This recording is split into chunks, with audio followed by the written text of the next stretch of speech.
దిగ్గజ spinner Shane Warne మరణం ఇప్పటికీ మిస్టరీగానే ఉండిపోయింది. 2022లో థాయిలాండ్లో 52 ఏళ్ల వార్న్ హార్ట్అటాక్తో మరణించాడు. కానీ 4 ఏళ్ల తర్వాత వార్న్ మరణంపై అతడి కుమారుడు జాక్సన్ వార్న్ సంచలన వ్యాఖ్యలు చేశాడు. కోవిడ్ వ్యాక్సిన్ వల్లే తన తండ్రి చనిపోయినట్లు ఆరోపించాడు. Shane Warne Australia legendary spinner. 2008లో ప్రారంభమైన ఐపీఎల్ తొలి ఎడిషన్ను షేన్ వార్న్ నేతృత్వంలోని రాజస్థాన్ రాయల్స్ నెగ్గింది. ఐపీఎల్లో వార్న్ 55 మ్యాచ్లాడి 57 వికెట్లు పడగొట్టాడు. 2022లో ఆయన ఆకస్మిక మరణం క్రికెట్ ప్రపంచాన్ని కుదిపేసింది. వార్న్ థాయిలాండ్లో గుండెపోటుతో మృతి చెందాడు.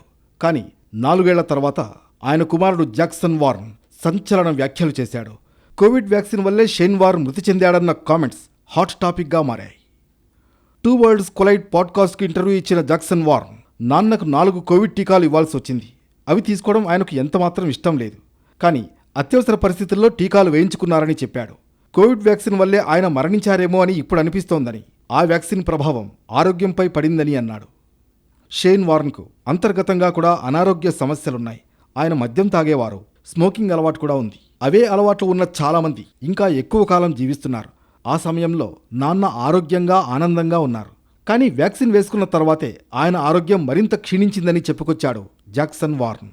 ఆయన మరణ వార్త విన్న తర్వాత ప్రభుత్వం కోవిడ్ పరిస్థితులపై కోపం వచ్చిందని తెలిపాడు.